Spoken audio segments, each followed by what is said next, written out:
પશ્ચિમ ભારતમાં એક એવું સપનું છે જે લગભગ 30 વર્ષથી જોવામાં આવી રહ્યું છે અને હવે એવું લાગે છે કે એ હકીકત બનવાની તૈયારીમાં છે. એક એવી રેલવે લાઇન જે રણને ચીરીને વિકાસનો એક નવો રસ્તો ખોલશે. તો ચાલો આજે આપણે આ વાવ, થરાદ, જેસલમેર રેલવે પ્રોજેક્ટની અંદરની વાતને બરાબર વિગતે સમજીએ. અને જુઓ, આ ક્યાં પાટા નાખવાની વાત નથી. ત્યાંના લોકો માટે આ પ્રોજેક્ટ એક જીવાદોરી છે. હવે આ એક જ શબ્દ પરથી અંદાજ લગાવી શકાય છે કે આ પ્રોજેક્ટ સાથે કેટલી ઊંડી લાગણીઓ અને કેટલી બધી આશાઓ જોડાયેલી છે. તો આ આખા મામલાને આપણે સ્ટેપ બાય સ્ટેપ સમજીશું. પહેલાં તો એ જોઈશું કે આ સપનું કેટલું જૂનું છે. પછી વાત કરીશું એ 4 મોટા ફાયદાઓની જે આખા વિસ્તારની કાયાપલટ કરી શકે છે. થોડા આંકડા પણ જોઈશું જેથી ખ્યાલ આવે કે આ પ્રોજેક્ટ કેટલો મોટો છે. અને છેલ્લે એ પણ જાણીશું કે ટ્રેનની સીટી વાગે એ પહેલાં હજુ ક્યાંથી પસાર થવાનું છે. આ પ્રોજેક્ટની વાતને સમજવા માટે આપણે સમયમાં થોડું પાછળ જવું પડશે. કારણ કે આ કોઈ ગઈકાલની વાત નથી. આ તો 3 દાયકા જૂની માંગ છે. ખબર છે, આ પ્રોજેક્ટનો જે ઇતિહાસ છે ને, એ ધીરજની એક કસોટી જેવો છે. છેક 3 દાયકા પહેલાં આની માંગ શરૂ થઈ. પછી 2016માં એક આશા જાગી. લાગ્યું કે બસ હવે કામ શરૂ થઈ જ જશે. પણ ફરી બધું ઠંડુ પડી ગયું.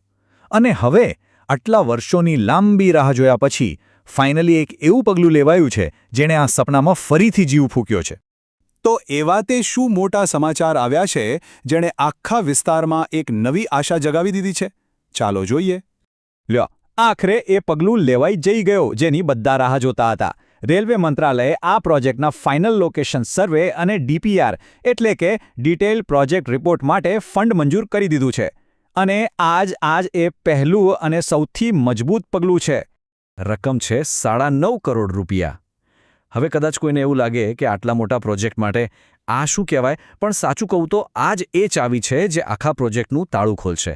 આ ફંડ વગર તો પ્રોજેક્ટ 1 ઇંચ પણ આગળ ન વધી શક્યો હોત. તો સવાલ એ છે કે આ ડીપીઆર અને સર્વે એટલે શું? એકદમ સાદી ભાષામાં સમજીએ તો હવે એન્જિનિયરોની એક ટીમ જમીન પર ઉતરશે. એ લોકો નકશા લઈને નક્કી કરશે કે ટ્રેનનો પાક્કો રૂટ કયો હશે, કયા ગામમાં સ્ટેશન બનશે અને આ બધામાં ટોટલ ખર્ચો કેટલો થશે. કોઈ પણ મોટા પ્રોજેક્ટ માટે આ સ્ટેપ એના પાયાની ઈંટ જેવું છે.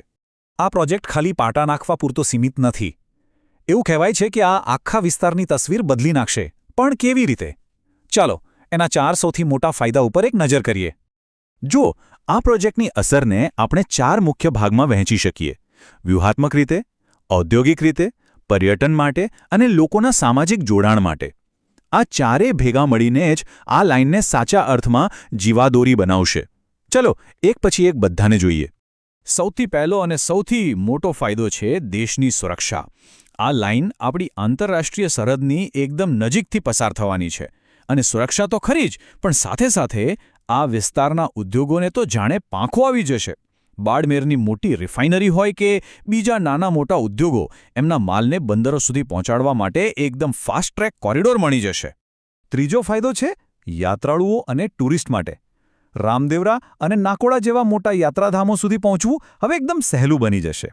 અને ચોથો ફાયદો, જે કદાચ સૌથી વધુ લોકોના દિલને સ્પર્શી જશે, આ વિસ્તારના લાખો લોકો જેઓ રોજીરોટી માટે દક્ષિણ ભારતમાં કામ કરે છે, એમના માટે ઘરે પાછા આવવાનો સંઘર્ષ હવે પૂરો થશે.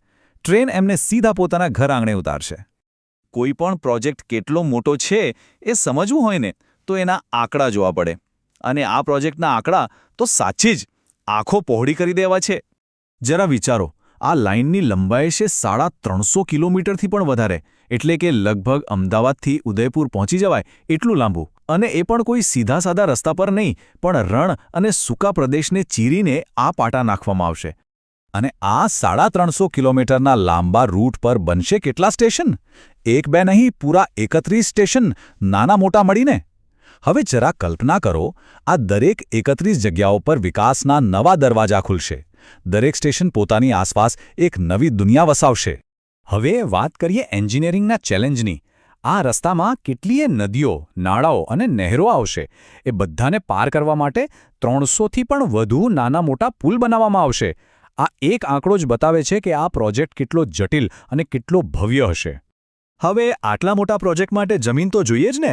કુલ 1200 હેક્ટર કરતાં પણ વધુ જમીનની જરૂર પડશે.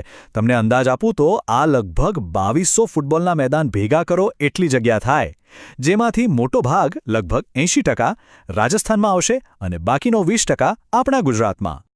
ચાલો, સર્વેને મંજૂરી મળી ગઈ, એ તો બહુ સારી વાત છે. પણ આપણા બધાના મનમાં જે મુખ્ય સવાલ છે એ તો એ જ છે કે ટ્રેન ચાલુ ક્યારે થશે?